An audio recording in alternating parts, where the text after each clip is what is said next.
math session. I couldn't get it to record, but Gary Fisher kind of changed things. So. Okay. Well, all right. Are you ready? Let's see. So this is the review of mechanics of solids, right? Yep. Okay. And I don't remember. I think you were present for the math review that I did earlier. So yeah, what I do is just work through problems that are from the NCEES study guide, and just kind of give you some pointers as to how I would do them or things to look for and that kind of business. And there's a lot of material. So used to be years ago, we did solids in 2 nights, but then a while ago we decided to condense it into 1 night. But that makes it a little more challenging because there's like 4 chapters in that section of the review manual. So without further ado, I guess I should maybe get started. Are you ready?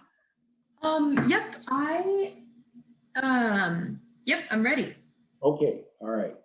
So let's see, I'm trying to think what's a good way to do this. I try to do it like I did last time. So I'll share with you my document camera. And, I got to plug it in. I tried to log on a minute ago and it wouldn't. It said your video isn't working, and sometimes it gets screwed up with it. So I unplugged it. But anyhow, I'll get this going here. I'm going to share my screen. Okay, so you can see the screen says launch meeting. Sorry, say that again. You can see that it says Zoom launch meeting. You can see that screen on your computer. Yes, I can. Thank you. I'm going to switch over to the document camera. There we go. And it's coming into focus. And there's my paper. I might zoom it out a little bit like that. Not moving around so much. Okay, so let me move that back and just kind of get set up here. That's a little better, I think.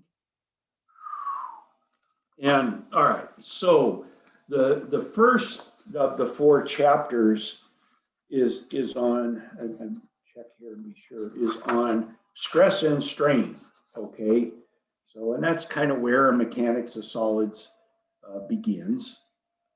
And so I've got there. What I like to do in this study manual are the FE style problems. And, I don't like to make copies of this. I know that issue came up last time because what we encourage students to do is try to get a copy of this for your study. It's a real good study guide. NCEES they're the people for, what is it? The National Licensure for Engineers and Surveyors Council. I think NCEES, I don't remember what that stands for, but they're the people that actually put together the FE and the PE exams. So their study guides are really good and helpful, but they are kind of pricey, I know. So, but anyhow, so if you look on this first chapter, this is chapter 18 in the study guide, and the way that, by the way the study guides are structured on chapter 18, they'll have text-like material. They'll go through almost like a textbook and describe like stress, strain, Mohr circle, stress transformation, yada, yada, yada. So they go through a narrative, and then they do some example problems with solutions, and that's what this is here, this problem number 5.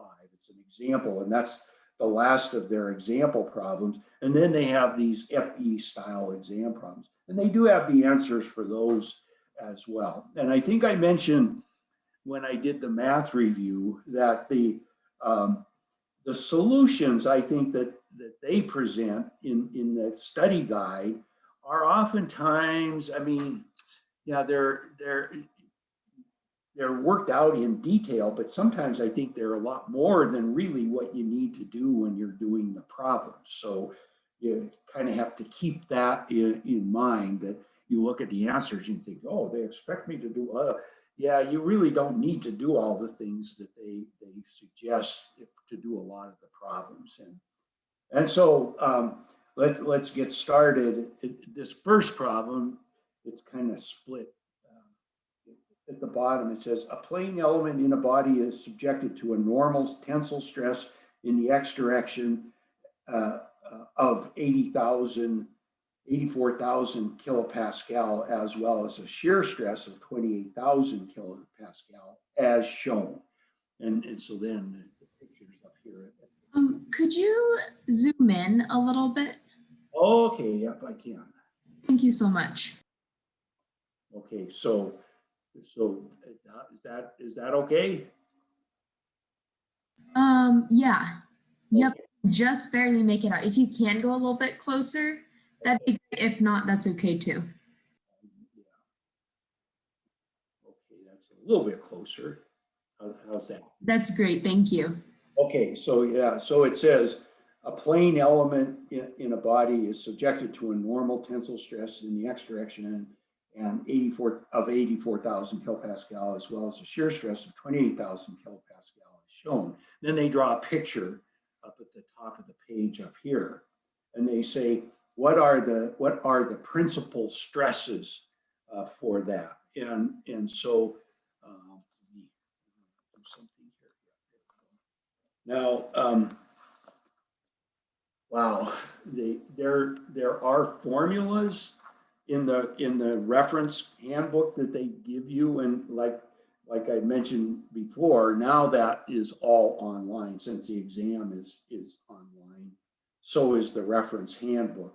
But if the old paper copy, I have a copy of that right here, and so there are formulas you can look in this if you look in the index or do a search on the electronic version and look for principal stresses. I'm just going to go to it here.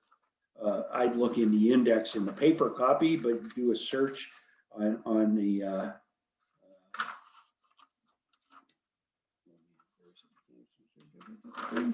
there it is right there. And so the principal stresses,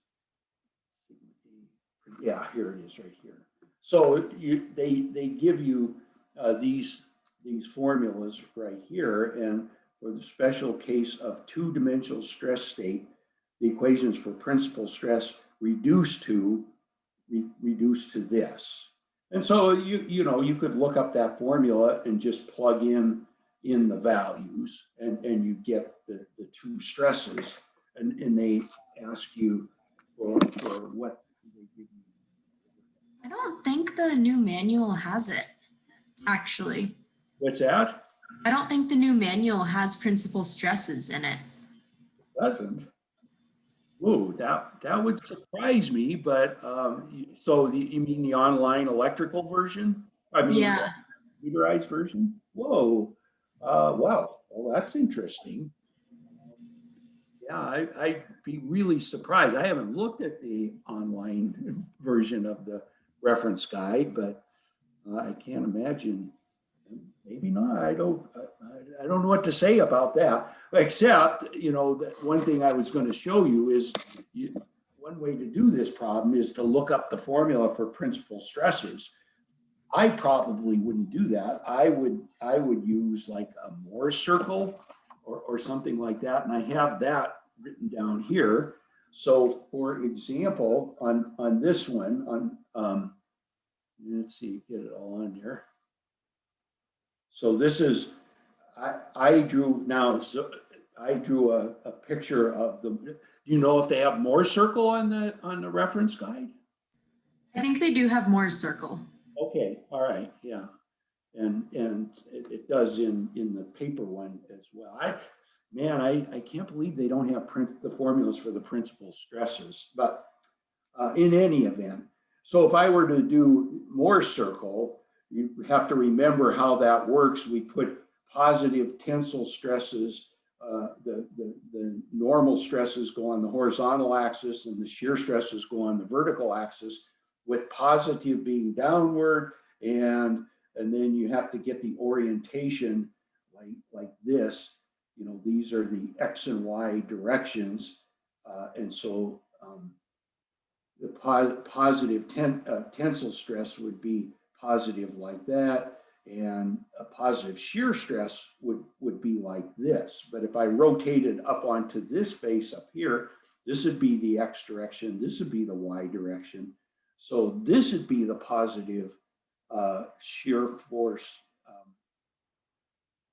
or excuse me, up here, the shear force would be, or shear stress would be negative, and positive shear stress would be like that. So you have to get that sign. But anyhow, what I did is I took these 2 points right here, I plot them. There's one there, that's the point 84,000 and tau xy. If you look back at the picture here, that's in the negative direction. And so that's going to be negative 28,000. That's why I put that point above the horizontal axis. The other face has a stress, a normal stress of 0 and a shear stress. Now that one's in the positive direction, because again, we think of our coordinate system rotated up here like this. So this would be in the positive direction. So therefore, that would be the point with coordinate 0 plus 28,000. We take positive. So there's those are 2 points on the Mohr circle. The center is always on the horizontal axis. So now I can get the diameter of the Mohr circle, and that's what I'm doing here is I'm just writing the equation of that circle. But basically, to get the principal stresses, those are going to be the stresses at these 2 points right here. This is sigma 1 out here and sigma 2 out here. So we calculate the average of these two stresses, and that's if you take 84 minus 28, I don't know what that'll be 50, that'll be 48, I think, I don't know. But in any event, I take the average of these two, not these two, I take the average of these two stresses right here, which is 84 and 0. And that gives us the center, the x coordinate of this point right here. So that's 42. That's halfway in between those 2 points. That's what, then I add to that the radius of the Mohr circle. So that's what I'm doing up here, is I'm just calculating the radius of that thing right there. So sigma minus sigma average. This would be sigma. Dr. Scharf? Yes. So sorry, how did you know? Okay, so you've got the normal forces going out in the x direction. Right. How did you know that the shear stress 28 was negative?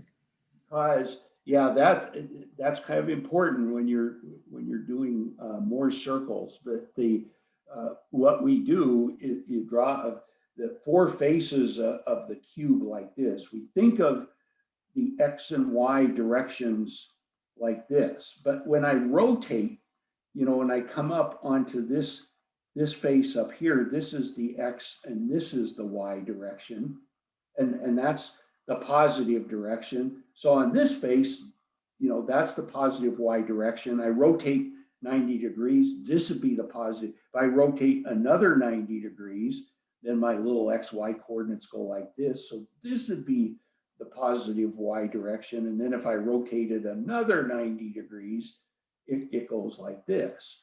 And so, you know, I kind of, let's see, I start here and then I rotate and then I keep rotating it around. Well, so when I look at like this picture up here, you know, on this face, these are the positive directions. So 84,000 kilo, that's positive. This one right here is in the, it's in the negative y direction. So that's how I determine that that's a negative shear stress. If it were up on this face up here, if I use this face up here, and then that would be 0 force, and that's how I get this other point over here. See, the normal stress is 0, and the shear stress on this face up here, now that's in the positive y direction, so that would be plus 28,000. So over here, this one's minus 28,000, that one's plus 28,000. And on the Mohr circle, those, the shear stresses on 90-degree faces are always going to be diagonally opposite like that. So I don't know, and they, at least in this written handbook, they do have a little brief thing about Mohr circle. Let's see if I can find it here. It's right up at the beginning. It's not in probability and statistics. Where is it? There it is, right here. Yeah, so they go through those two formulas, and that's the x coordinate of the center of the circle, that's sigma average, and then there's the radius of the Mohr circle. And so once you have where the center of the circle is and you add the radius, that gives you one principal stress, they call it sigma A. Then you take the average stress and you subtract the radius, that gives you the other principal stress, which is sigma B. But you have to set up the Mohr circle correctly. Yeah, see, they say right here. So that's the way I would do it. That's the way I kind of remember it, and rather than try to memorize formulas, and here's the formula right here for the principal stresses. But you can see what it is. Whoops, I got to move that over. Yeah, here's the formula. You said they don't have this anymore, but you can see what it is. It's just the average stress, which is this, plus or minus the radius of the Mohr circle, which is this part right here. Okay, all right. So I don't know if I can spend a lot more time on doing Mohr circles. There's a bunch of problems here, but I went through and did this thing a number of years ago, and I calculated what the average stress is. Then I had to calculate the radius of the Mohr circle. I got that was 50.5 megapascal. So I get sigma A is 42 plus 50.5, which gives me 92.5 kilopascal. And I think I mentioned when we did the math review, what you should do is keep your eye on the answers. And if you look at this, there's only one of those answers that has 92,000 kilopascal for one of the principal stresses. So I don't have to do the rest of that problem. I don't have to figure out the other principal stress would be 42 minus R, or 42 minus 50.5, and that would be the other principal. But I don't need it. I can see, so keep an eye on the answers and that kind of thing. And then they ask a couple other questions. What is the maximum shear stress? The maximum shear stress is always up here or down here on the Mohr circle. So the maximum shear stress is the radius of the Mohr circle. So you don't have to, I've already calculated that. That's going to be 50, you can't see it, there it is, 50.5 megapascal, which is the radius of the Mohr circle. And that's how high that is above or below the horizontal axis. So the answer for that one would be 50.5 kilopascal. And then what is the angle between the plane of the maximum positive shear stress and the original plane? Well, the original plane is right here, and the maximum positive shear stress would be this one down here. So we have to figure out from the geometry what that angle is, but that's 2 times theta, and so you can go through and figure out what that angle is from the geometry. Or sometimes they give you the formulas for that as well. So, but all right. So I probably won't say anything more about Mohr circles. The other thing is, these are problems for stress.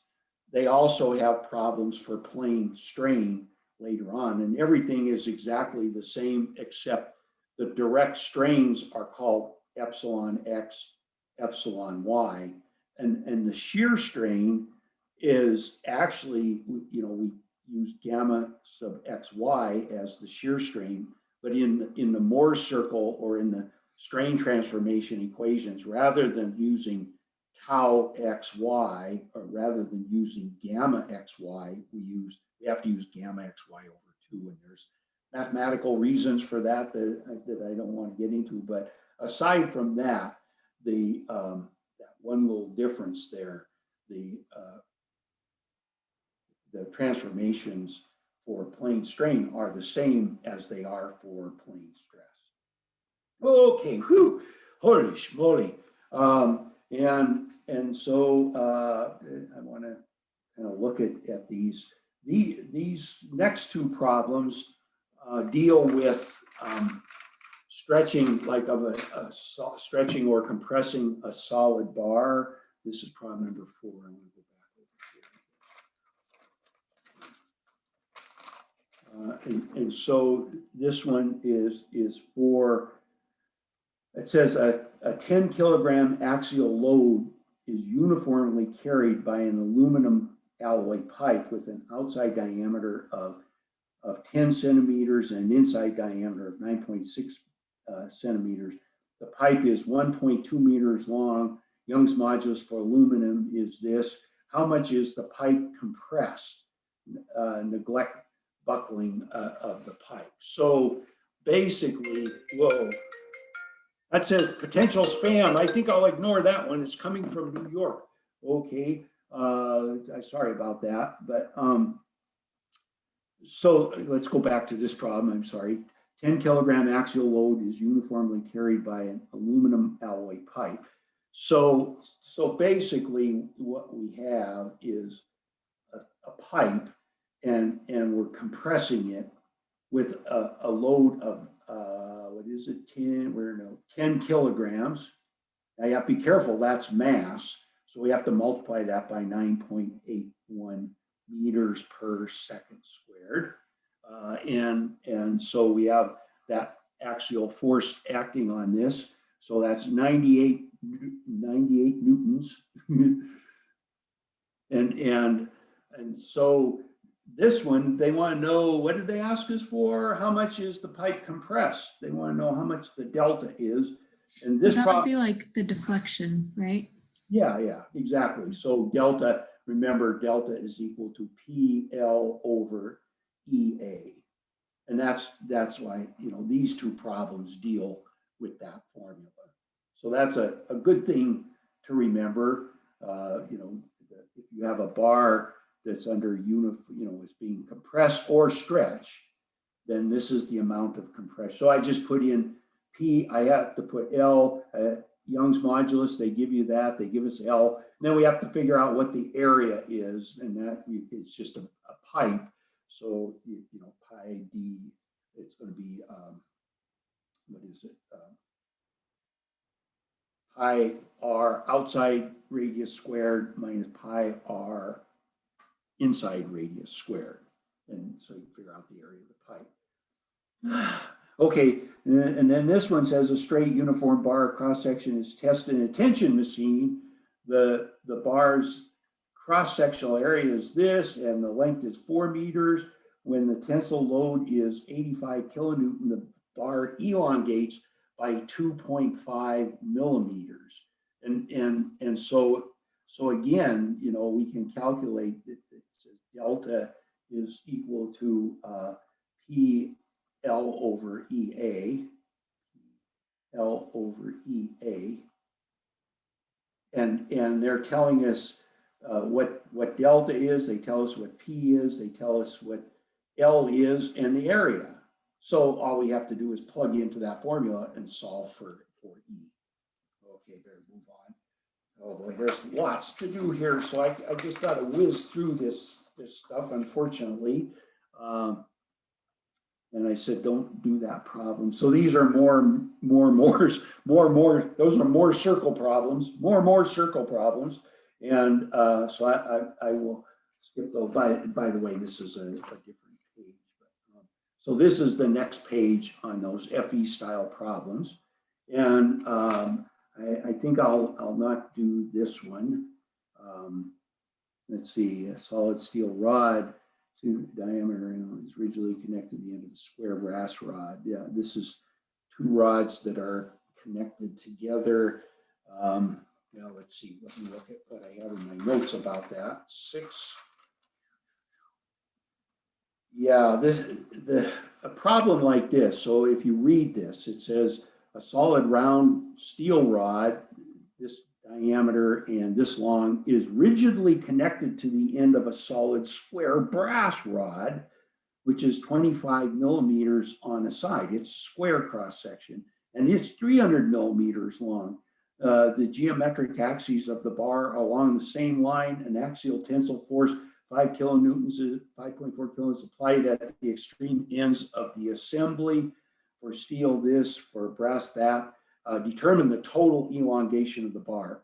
And the key to this is, I've got this circular bar like this, and I've got a square bar like this, and I'm putting a load on it like this. And what we do is we just, the force is the same in both of these, and are we the geometric an axial tensile force. So I put it in compression, it'd be a tensile force. So the whole assembly is going to stretch.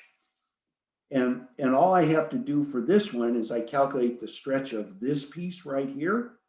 Delta steel is going to equal P L over EA. So, and that P is the same. This is the length of the steel.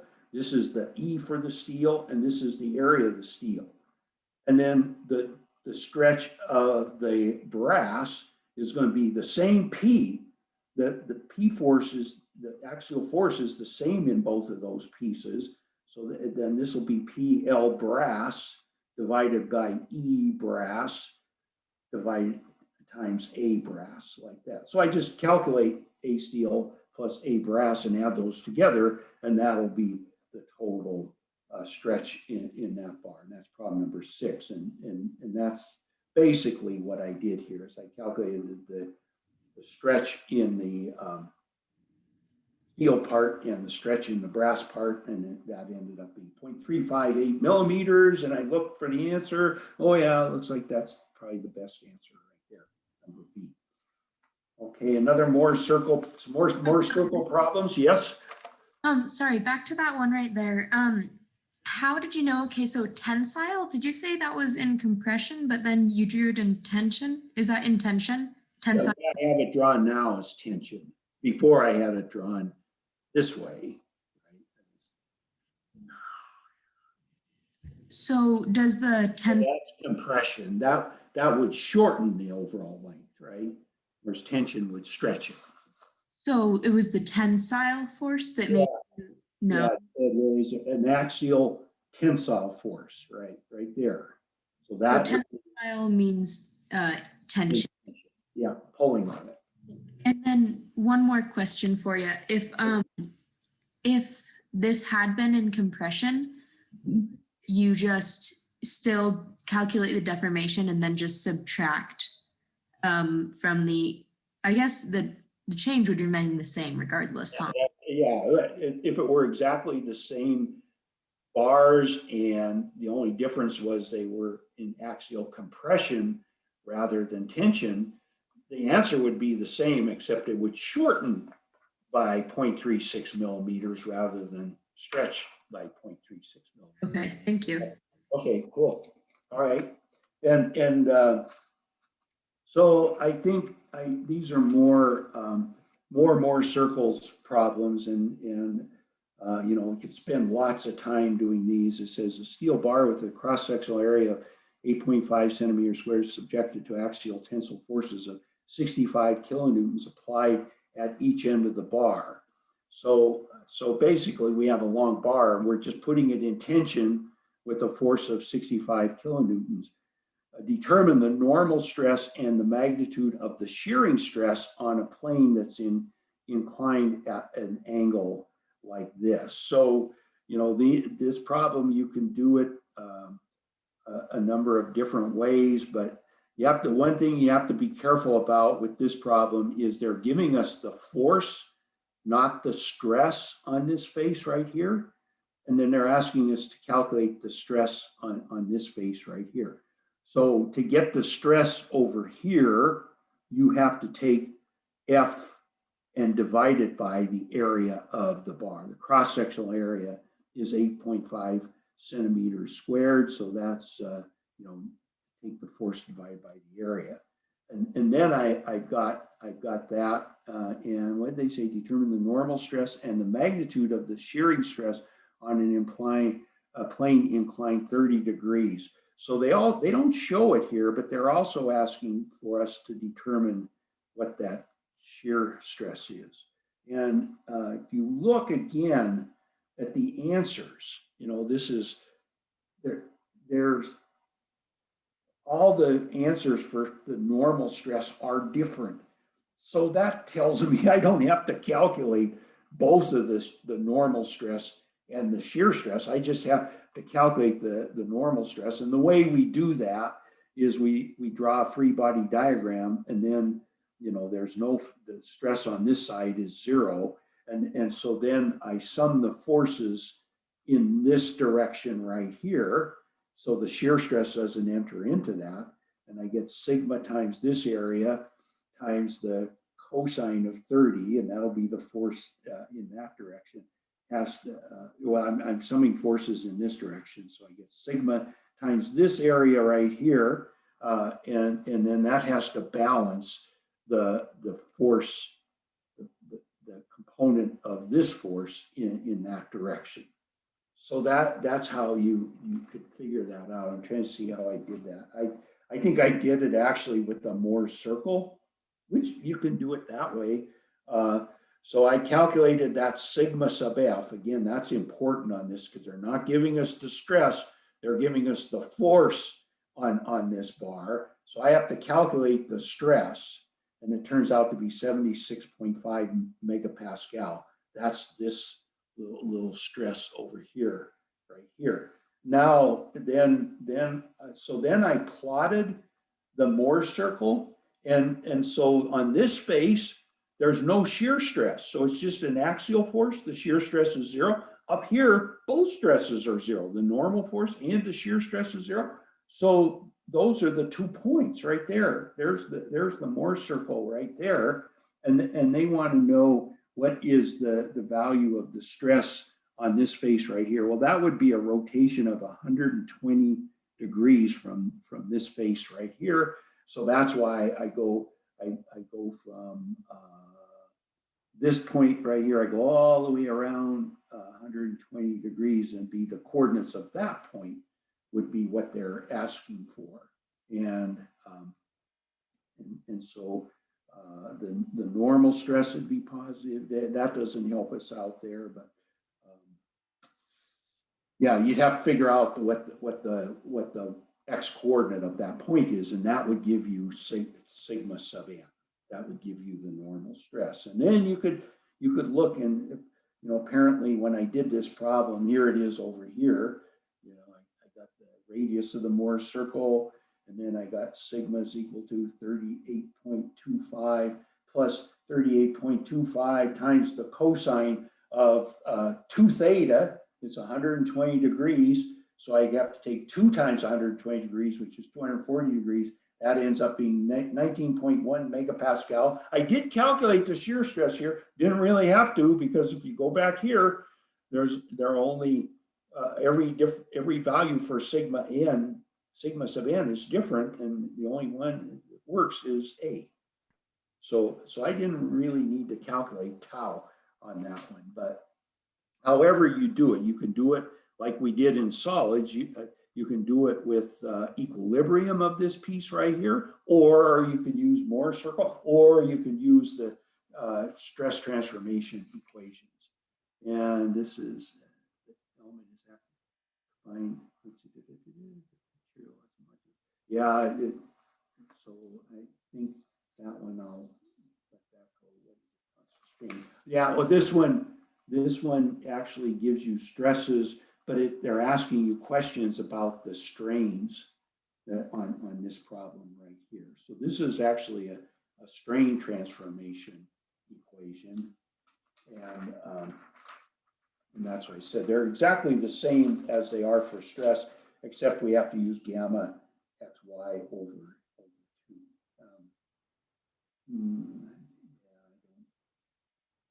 what is the approximate strain in the y direction? What should I say about that?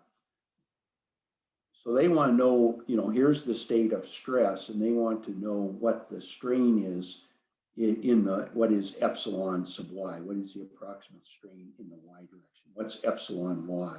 They give 4 possible answers there. I'm going to just look in my reference guide here and see. So I want to, they're giving us stresses. They're asking us for strains. We need to use Hooke's law in order to do that. And I'm pretty sure they give us that. I just want to see where it is in here. Oh, here it is right here. Hooke's law. So if they're giving you stresses and asking for strains, then we have to use Hooke's law. And similarly, if they're giving us strains and asking for stresses, we can use this for plane stress right here. So they want to know what epsilon y is, and so I can use this equation right here to calculate what epsilon y is, and that's the way I did it anyhow. As I said, which problem was this? This was problem number 10. Number 10 right here. Yeah. So sigma x is this. Sigma y is that, and I get that from this picture right here. Sigma x is negative 860, it's compression. Sigma y is plus 430 megapascals because it's in tension. And then I can use this formula. Sigma z, by the way, is equal to 0 because this is a plane element. So sigma z is equal to 0. So I can just plug into Hooke's law to calculate what epsilon sub y is. So sigma z is equal to 0. I would use that version right there. And that's what I did here. And so I calculated the strain using that form. There it is. I wrote it down up here. I wrote it down right there. And I put in the numbers over here. And I got this, 3.31 times 10 to the minus 3. The units on that is strain, so it's non-dimensional. And if you look at the possible answers, yeah, there it is right there. Change in length per unit length. That's what strain is. And then what is the shear modulus? Well, that's kind of it's a real easy question if you know that the shear modulus, let's see, where did I get you back on the paper here? There we go. This is a formula that's good to know. I know that's in the reference guide also in the section on stress and strain, but the shear modulus is equal to Young's modulus over 2 times the parenthesis 1 plus Poisson's ratio. And they give us E and Poisson's ratio. So you just have to, if you know that formula, and realize that, if we know Young's modulus and Poisson's ratio, we can calculate the shear modulus. Oh, we got Skylar and let's see, Ashley. We got some more. How long have you guys been there? I just got here. I just finished up with practice, so. Oh, I see. Okay. All right. Cool. I got here a few minutes ago. Oh, okay. All right. I get going here and so yeah, so we've just been working through, there's 4 chapters in the study guide for mechanics of solids. The first one, and I've been wading through that, is on stress and strain. So it has things like Mohr circle, stress transformations, principal stresses. So you might want to refresh yourself on some of those ideas. Amber tells me that the in the new study guide, they don't have formulas for principal stresses, which is really surprising, but I don't know. I never looked at the electronic versions of the study guide. So, but if actually, not, yeah. I did find it, but it's like the bare minimum about it. Just has that sigma A and sigma B equals C plus R and C minus R. Okay. Oh yeah, that's what, like I was showing you here. Yeah, which is still better than what I thought we had. Yeah, let's see, it's in the math section. That isn't gonna work. Here it is right here. Yeah, so, I don't know. Yeah, Amber and I looked at this earlier, but here's the Mohr circle.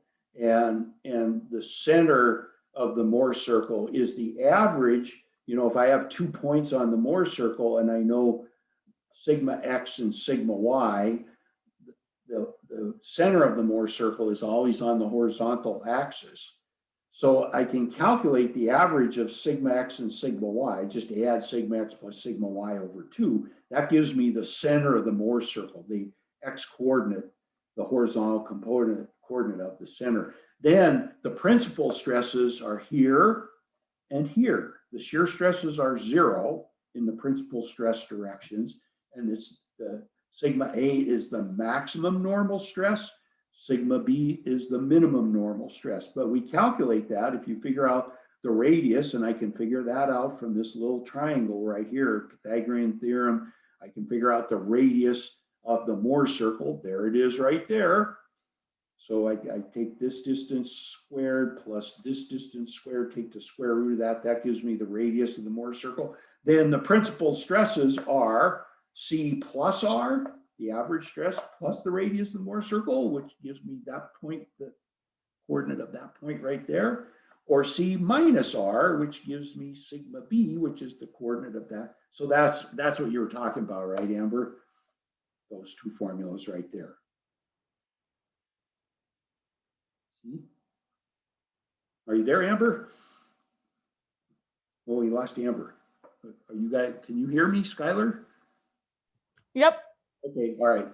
Yeah, and then, but in my version, if you look over here, they have principal stresses, and there are the formulas for principal stresses, you know, which is this. It's C, which, if you look up there, it's the center of the Mohr circle, plus or minus this, which is the radius of the Mohr circle. But they actually give us, at least in the old versions, they give us formula. Amber says, they don't give us these formulas anymore. This is all they give us over here. Woo. All right. So just plugging along, I don't want to backtrack too much here. I am recording this, by the way, so you can go back and look at this if it's at all helpful. And I want to move on to, like I say, there's 4 chapters in here, and we've already used up half of our time, and we're not even through the first of the 4. So let me just look at the problems and see. There's a lot of stress transformation and Mohr circle type problems. So you might want to refresh yourself on that theory a little bit, and then look at some of the example problems, either in a textbook or in the study guide, and see, and just brush up on those a little bit. Dr. Scharf, Yes. but on that example problem that you just had up, with the stresses and strains, you use the right hand rule for these, right? Hey, say that again. Who is that? Oh, Ashley. Yeah. So now, what's your question? So you use the right hand rule. So like at the top of the figure with the 430 MPa megapascals. Right here. Yeah. So you would go, like straight up with your hand and then curl it to the right? Or does that pertain to? What I like to do is we start with 2 faces, right? These 2 faces are 90 degrees apart. On the Mohr circle, they're going to be 180 degrees apart. But if I look on this one and I take a little coordinate system like this, which is in accordance with what they're showing us here. So this is the X direction, this is the Y direction. So this normal stress would be negative 860 megapascal because it's in the negative X direction. Oh. This shear stress is in the positive Y direction, so that would be plus 550 megapascal. So that the stresses on this point would be negative 850, positive 550 megapascal. And then, but now if I go up on this face, now I think this is what you're talking about with the right hand. I rotate my little XY axes 90 degrees counterclockwise so that the X direction is pointing this way and the Y direction. So I take my hand, it's kind of, I'll zoom out a little bit. And I take my hand and I rotate it around like that. So up here, on this face up here, and I'll zoom back in. Up here, this is the X direction, and this is the Y direction, right? Like that. I just take that little coordinate system and I rotate it 90 degrees counterclockwise. Then the stress on this face is sigma is equal to plus 430 and tau is equal, so that's positive, this is in, so tau is equal to minus 550 megapascal. So the stress point on the Mohr circle for this face would be plus 430 and minus 550 megapascal, like that. And so those would be the 2 points that I would draw on the Mohr circle. They're diametrically opposite. And so I plot those 2 points, and I could draw the circle through those 2 points, figure out what the center is, figure out what the radius is, and we're off and running. That isn't what they asked you to do on this problem, by the way, but you were asking, is that okay, Ashley? Yes, thank you. Okay, all right. Yeah, let's see. I think I'll just kind of maybe look. They have some problems like this, which are, in a sense, composite problems that you have to do a number of things. Over the years, my experience has been I've done review sessions for the math, for electrical circuits, for structures, and the mechanics of solids of the review sessions I've done is by far the hardest. And I'm not sure why the problems, they're never, like in circuits, their problems all seem to be very straightforward, but in solids, they always are kind of complex. So, and this is an example of that. It has this mechanism here. And ultimately, I don't want to go through it in detail, but they'll say, this is loaded like this, and then the beam is pinned to the wall at A and is pinned to the vertical bar BC at point B. So this is a pin, that's a pin, and then we got this weight hanging over here. This BC has a length of 5 meters, a square cross section of 15 centimeters squared. Another thing in solids, it seems like you're always dealing with, they kind of mix, they're all metric units, but they mix, here's centimeters, here's meters. You've got to be careful, pay attention to that. I put everything into meters and kilonewtons when I'm doing metric problems. If I'm doing English problems, I put everything in kips and inches. So, but be aware of that. And a modulus of elasticity of 70 gigapascal Poisson's ratio. Then the question is, what is the normal stress up here? So I have to go way up to the top of the next column. It says, what is the normal stress in bar BC? Boop, I go back down here. So you have to figure out what the force in bar BC is.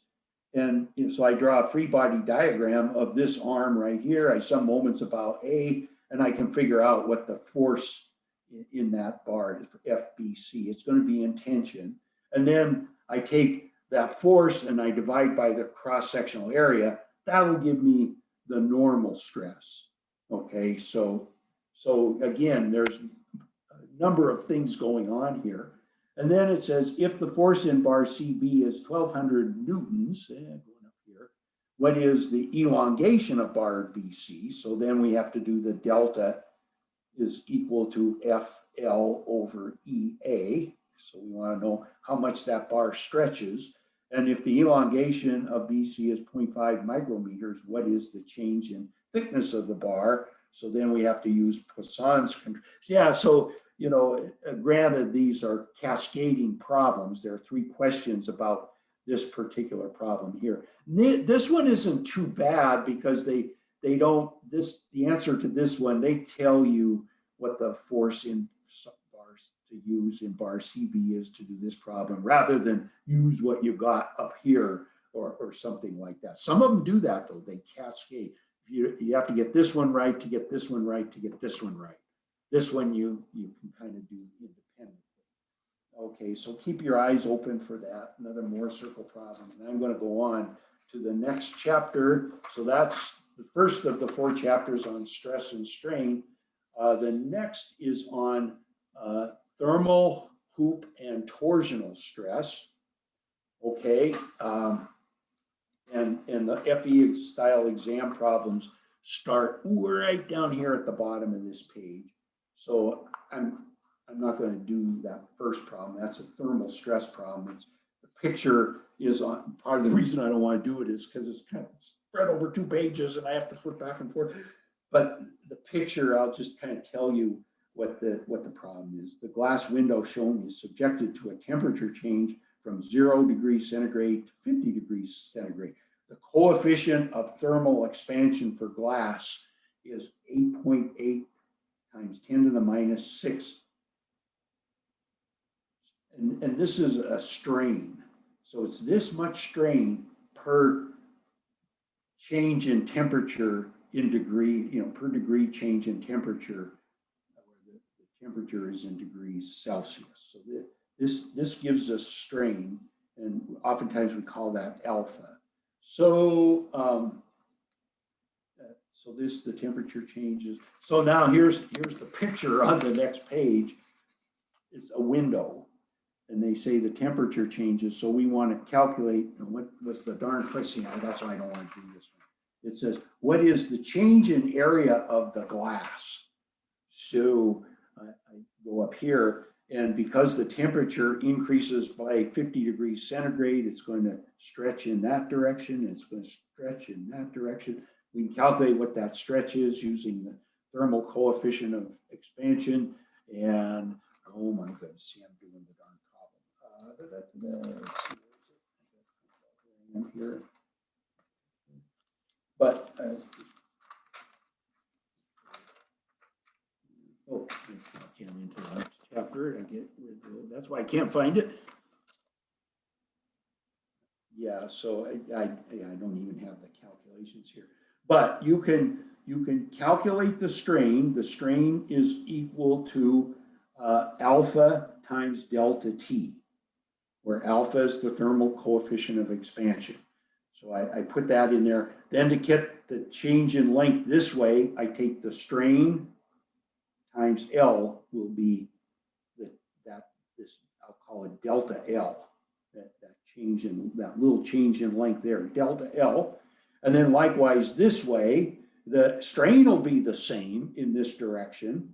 And so to calculate this change, the change in width, delta W, is going to be epsilon times 1.2 meters. So I got this, and I can get a real good approximation of the change in area by calculating the area of that rectangle and of this rectangle. I'm leaving out this little tiny square up here at the top, but that won't make any difference. So I take delta L times W plus delta W times L, add those up, and when I did that, that's what I got for that.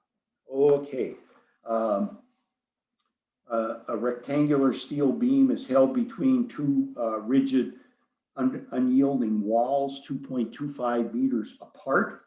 The modulus of elasticity of steel is 210 gigapascal. The coefficient of thermal expansion is 11.6 times 10 to the minus 6. And again, this is strain, so that's why they put the units on that as 1. It's meters per meter, or foot per foot, or centimeters per centimeter. It doesn't matter. It's strain. And per change in temperature in degrees Celsius. And the cross-sectional area of the beam is 6.5 squared. If the beam temperature is increased by 30 degrees centigrade, what is the change in stress in the beam? And so I'll just show you the calculation on this very quickly. Is this the right chapter? Oh, no, I'm not even in the right chapter. That's interesting. Yeah. C is the correct answer for that one, although I didn't do the calculation on that. But this is chapter 19. I'm sorry. So yeah, on problem number 2, the let's see, the change. If you just take E times epsilon, where epsilon is the strain due to the strain due to the thermal expansion, that will give you the stress in the bar. So therefore, the stress is just equal to Young's modulus times the strain due to thermal effects. And that's what I did here. So Young's modulus is 210 times 10 to the 9th newtons per square meters. And then the change in temperature degrees Celsius was 30 degrees. It went up by 30 degrees. This is the thermal coefficient of expansion, 11.7 meters per meter times 10 to the minus 6 meters per meter per degree centigrade. So I just multiply those and then I get 73.7 megapascal. There it is right there. It's answer number B. Now, these next couple problems are deal with thin wall pressure vessels. And I know when I teach mechanics of solids, I usually spend some time talking about that. Part of the reason I do that is because of the FE exam. They always seem to indicate that there are questions about that. And so it says, which of the following statements is true for a pressurized cylindrical tank? And these formulas, at least in the printed version of this, are in the reference manual. And I think I'm going to see if I can look it up. If we look up pressure vessels, I think that's the best place to find it. Pressure, static primary pressure. Oh, pressure vessel. Let's see. I'm going to look where it is here. Oh, baby. This is the math, mechanics and materials. Here it is right here. I think it's in this section. It's here somewhere.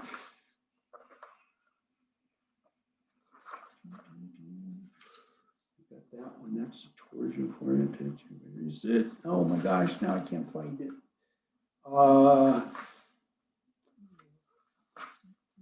Shoot. Let's see.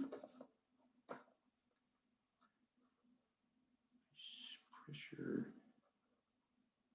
62, 63, 65. I don't think that's going to do it. I thought there was 62. No, that's not it.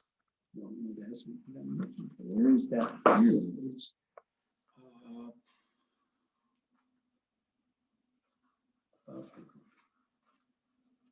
Oh man, sorry about that.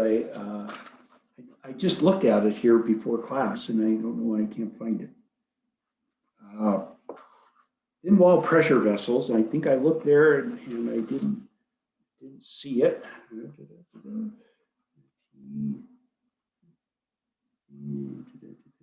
Nope, there's no pressure vessel. Well, I don't know why I can't find that, but I'll just tell you. I'll tell you what it is. It's in there somewhere, at least in the printed version. And so typically we have two kinds of pressure vessels. This is where vessels that are used to contain pressurized gases or fully occupied pressurized fluids, liquids, you know, if the tank is full, then we can have a cylindrical tank And a lot of times we like to draw it like this. So this would be like that, or a spherical tank like this. And we can break the stresses like on a cylindrical tank like this. If I cut out a portion of the tank and put it over here, that's what it looks like. Well, we're going to have two stresses along this wall. We'll have stresses like this. And we call those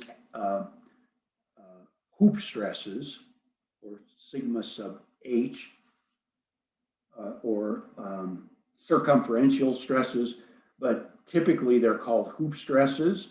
And I can figure out what that stress is. The formula is real simple. And actually the derivation of that's real simple, but to do these problems, I guess you don't need to know that. The sigma h is the pressure inside the tank, whatever that is in newtons per square meter, or Pascal, and then this is the radius of the tank, like that. And then T is the wall thickness of the tank, like that. So I can calculate the hoop stress. I've also got these longitudinal stresses in the walls of that tank that go like this. They're in this direction. We call those axial or longitudinal stresses. And it turns out they're equal to PR over 2T. And I can write those in terms of the diameter. I'm sure those are in the printed reference guide somewhere. I'm embarrassed that I can't find those, especially since I just looked at them before I got on with you guys. But these other problems, there's a couple problems about that. So it says, which of the following statements is true? I gotta get over here where you guys can see it. Which of the following statements is true for a pressurized cylindrical tank? So that's one like this, not a spherical tank.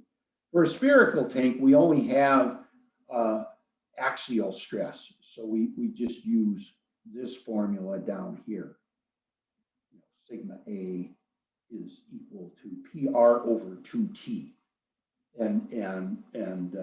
But for a cylindrical tank, we have to use both of these formulas. I've got the hoop stresses and I've got the axial stresses, like that.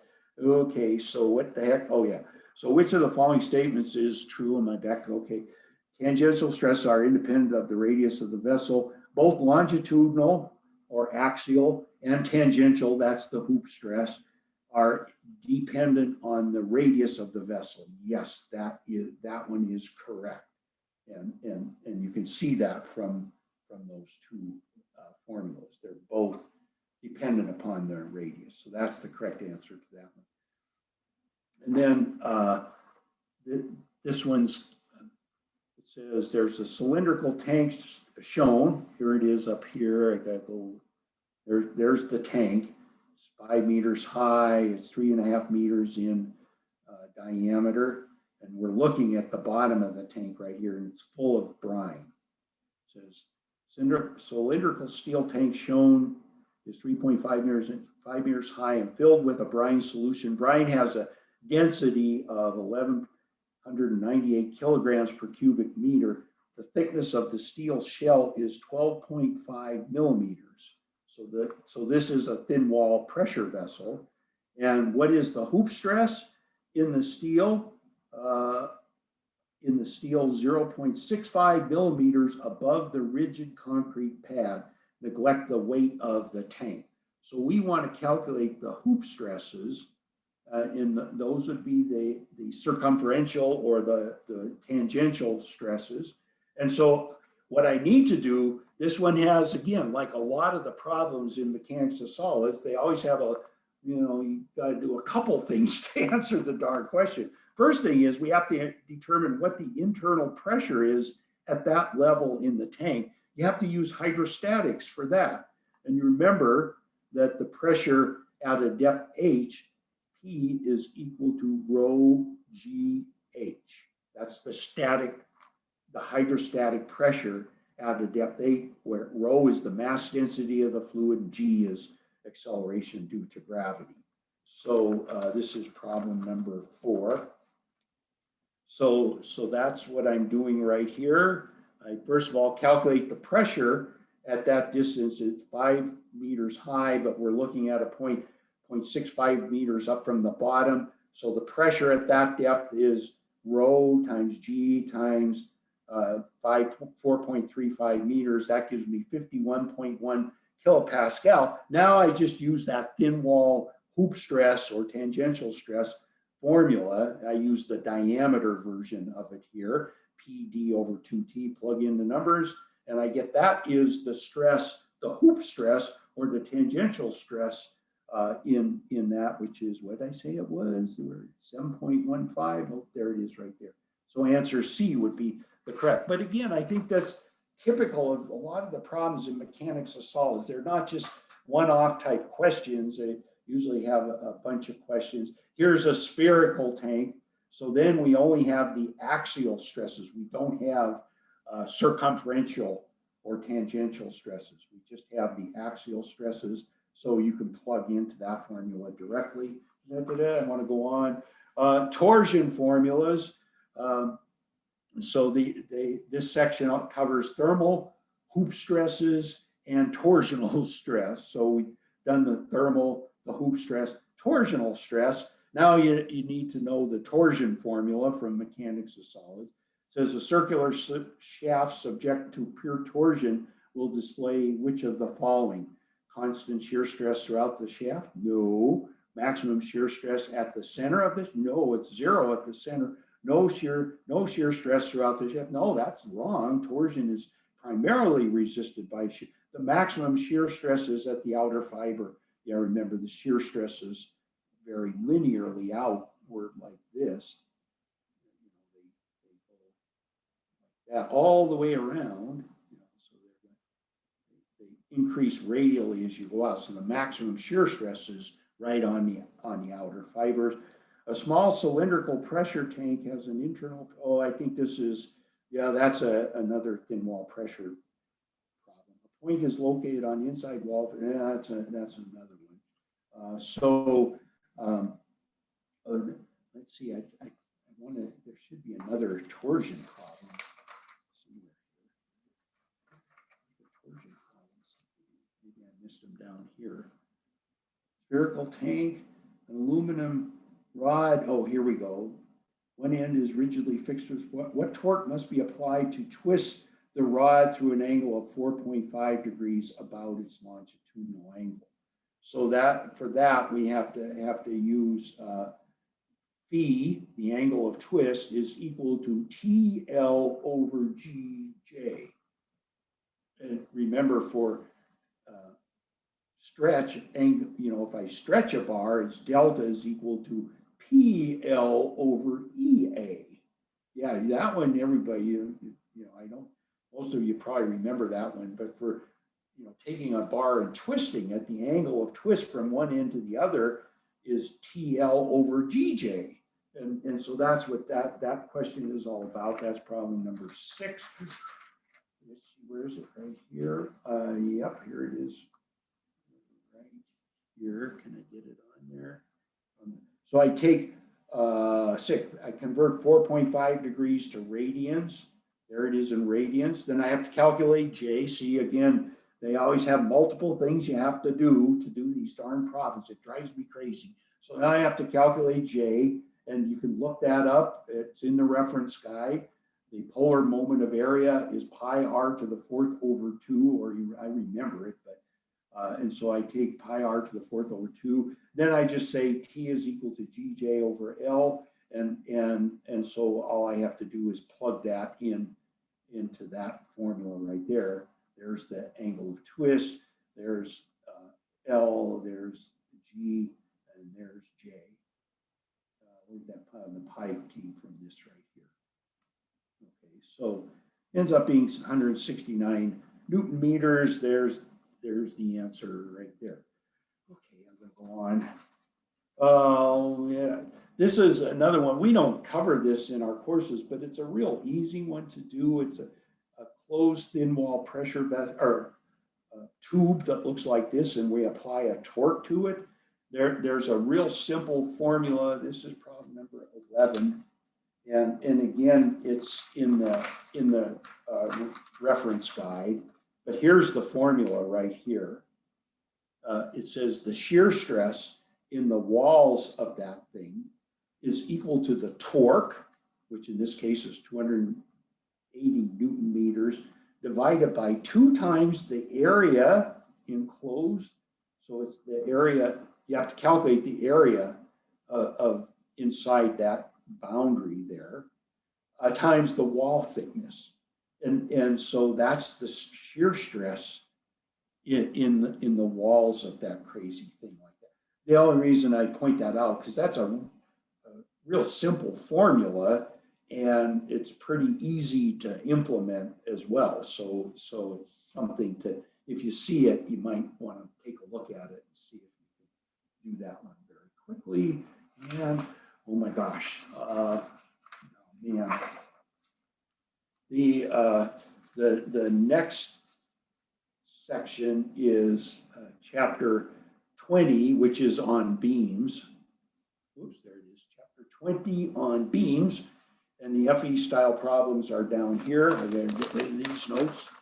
And over here, chapter 20, here it is right here. And hopefully these, I think we do more work on beams than we do a lot of the other things like torsion and that sort of business. So hopefully you guys can do a little better, you may be better prepared for this section. But it says, what is the bending stress at a, I better move over here where you can see it. What is the bending stress at a section of a loaded beam at its neutral axis? What is the bending stress? So that would be the normal stress. At the neutral axis, the bending stress is 0. So that's that answer right there. Remember the stresses, here's the neutral axis right here. If it's positive bending, they're in compression above and in tension below, but at the neutral axis, the stress is 0. So I guess there are questions like that. For a simply supported beam, where does the maximum shear stress occur? A simply supported beam will look like this, and the maximum shear stress is going to be at one of the support reactions. It says at the section of maximum, no. At the top fibers, no. At the bottom fibers, no. At the supports, yeah, that's where the maximum shear stress will occur, is right next to the supports. So those are just some, theory understanding questions. And then this one's kind of cool. It says, what is the maximum bending moment in that beam? One thing that I should point out here is if you have a beam that only has concentrated forces on it, no distributed loads, the maximum moment is going to be under one of those concentrated forces, because the moment diagram is going to go, I don't know which one. I think it's going to be line segments like this, and so the maximum will either go like this or it'll go like that. And that's my sister. So yeah, so that's kind of an important thing to remember. And they want to know what is the maximum moment. So it's either going to be here or here. So I need to calculate the two support reactions. And I have here, I've got it on this paper right here. And so I got 18,900. And then I just calculated the two support reactions, how I probably did it by proportions, but you can sum moments about this end and then some forces. But in any event, you get those two forces here. Now, to calculate the moment here, all I have to do is take this force times this distance, right? If I draw this free body diagram right there, take this force times that distance, that'll give me the internal moment there. Whereas over here, it'll be this force times this distance right here. Well, this problem really screwed me up the first time I did it, because the support, look at the support reaction. Well, this is 1372.5. This one's 1327. Boy, that's easy to get those mixed. gave me fits the very first time I did that because the juxtaposition of those two numbers. But in any event, so if you look at this, this is the larger force with the larger moment arm. So it's going to be the moment here, which is going to be 1372.5 times 0.65 meters, which is that, and that's the correct answer. And what is the maximum shear? Well, the maximum shear force, that's going to be right here, because it's going to be next to the support. The maximum shear force is always going to be near one of the, for a simply supported beam, is always going to be near one of the supports. So it's going to be 1372, which is answer number D over here. What's the maximum shear? Oh boy, okay. And then they go down and let's see, I've got about 10 minutes. So, then they have questions like this one for the beam shown, what is the maximum compressive stress at section DD? So you have to calculate the bending moment here at this section right here. That should be pretty simple. I would calculate this support reaction here, which is going to be 45 times 3 divided by 4.5. So that'll be that support reaction here. The moment at DD will be that support reaction times that distance. So I got the bending moment. What does it say? What is the maximum compressive stress? So then I have to calculate, so then I just have to calculate sigma is equal my over I. So you have to calculate, so here again, the solids, I have to calculate what I is for that cross section. That's the BH cubed over 12, where B is 12.5 centimeters, H is 10 centimeters. The units, I got meters, I got centimeters going on. So be careful with all that, make sure your units are right. But once I get, then I go sigma maximum will be equal to my over I. I calculate I, BH cubed over 12. Y will be the distance from the neutral axis to the extreme compression fiber, which is 5 centimeters. Careful with the units. And then I know what I is. So yeah, but see, the solids problems, it seems like there's, I got to figure out what the moment here is. Then I have to figure out what I is. Then I have to remember the flexure formula. Then I have to plug everything in. There's always multiple parts. They don't just ask you for one simple thing, those buggers. Yeah, so there's just more bending problems. This one, where is it? There it is over there.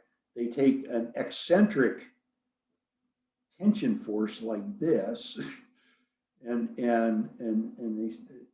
they want to know what is the approximate maximum tensile force the beam can. So they want to know how big that force can be, given that this beam can only support, I think it says a tension, unknown tensile forces apply. The maximum allowable shear stress is 205 megapascal.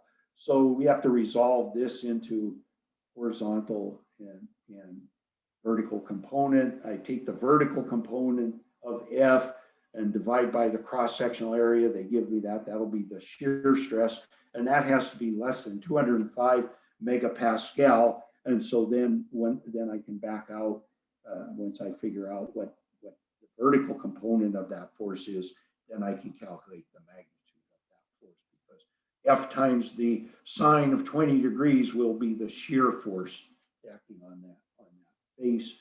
And so that's how you do that. And this one too is an eccentrically applied force. So that's going to cause an axial compression. It's going to cause a shear force, and it's going to cause bending because it's applied above the neutral axis. I resolve this.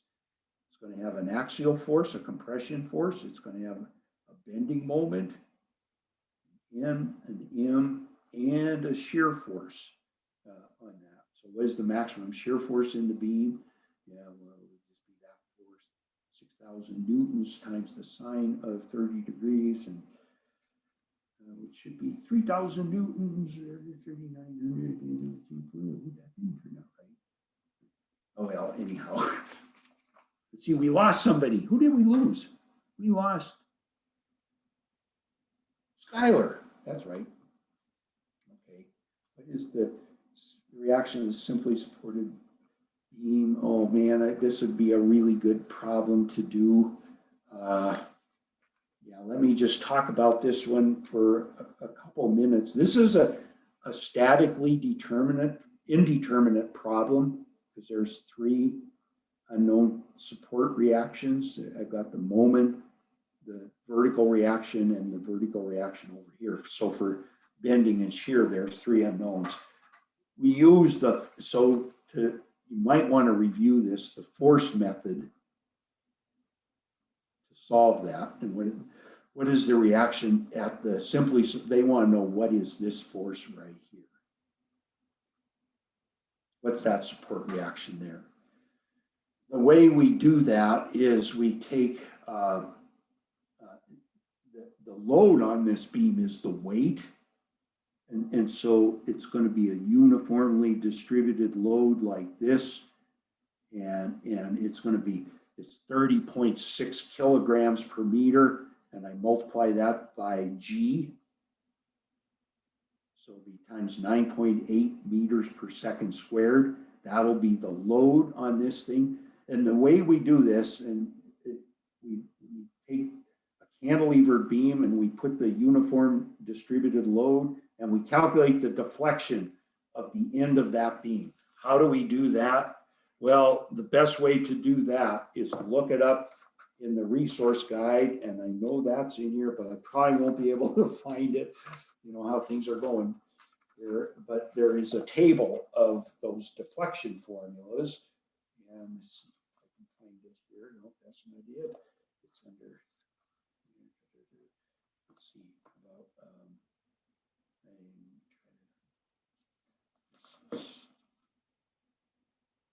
deflection of beams, page 37.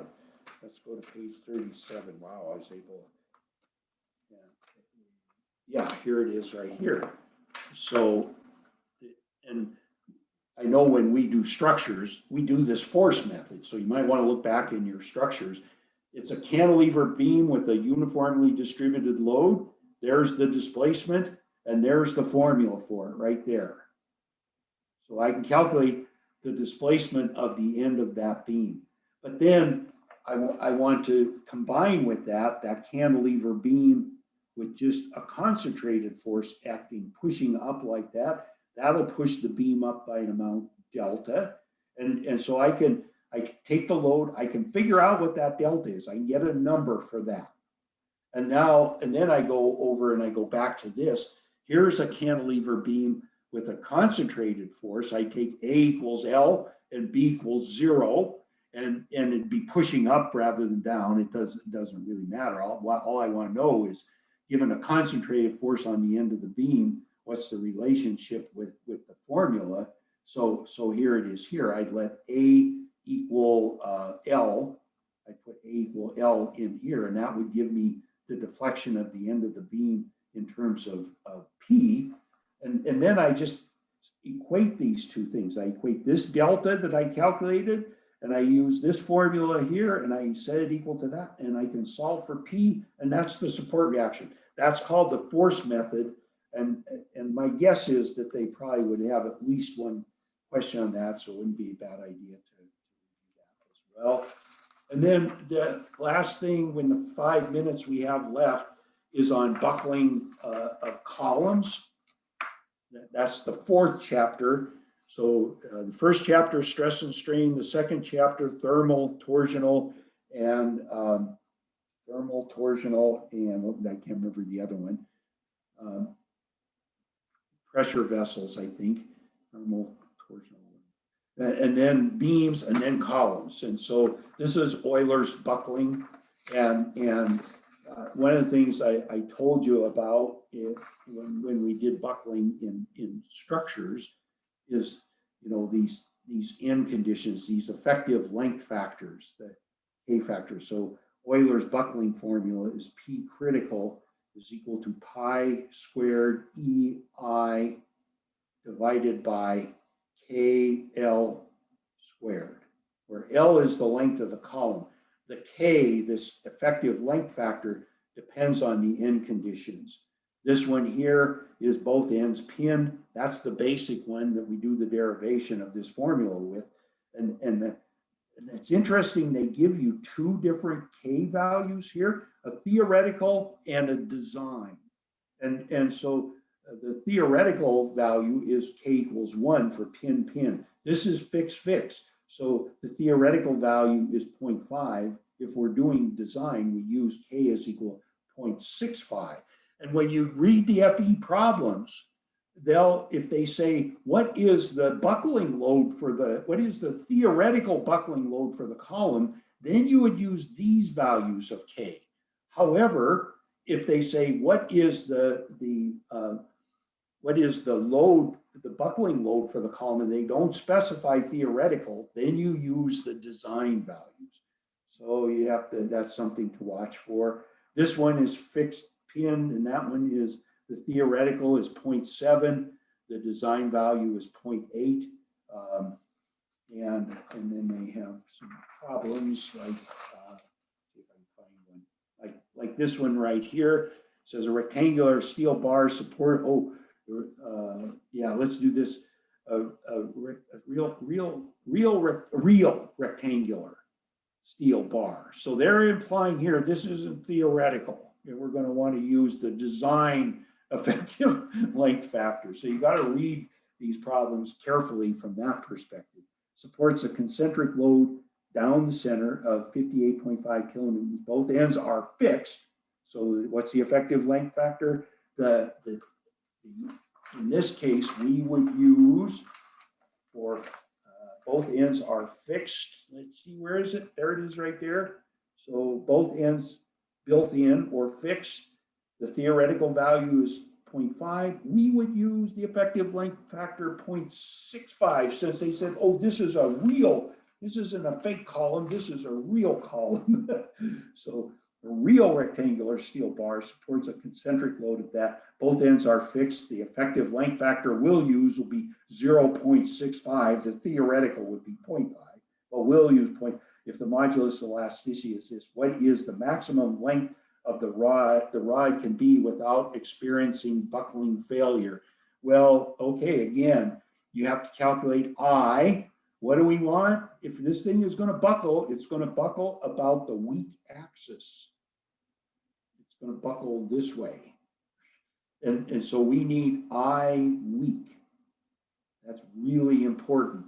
So B would be 30 millimeters, H would be 20 millimeters. So B 30 millimeters times 20 millimeters cubed divided by 12.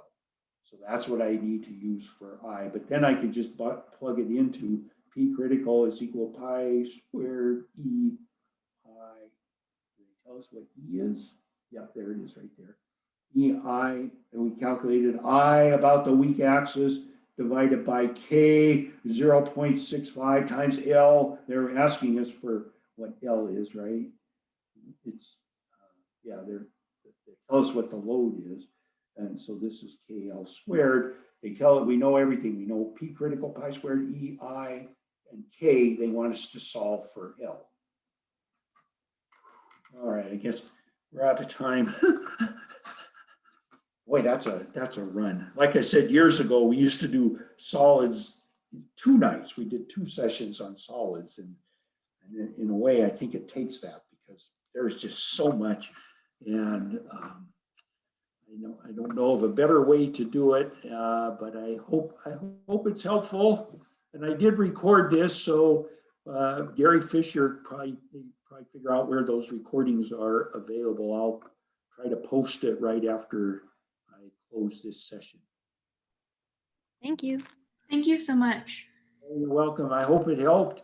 I know it's kind of zany, but hope it does. And good luck. Good luck to you guys. I'm sure you'll do well. You guys, you're good students and good class. So, okay.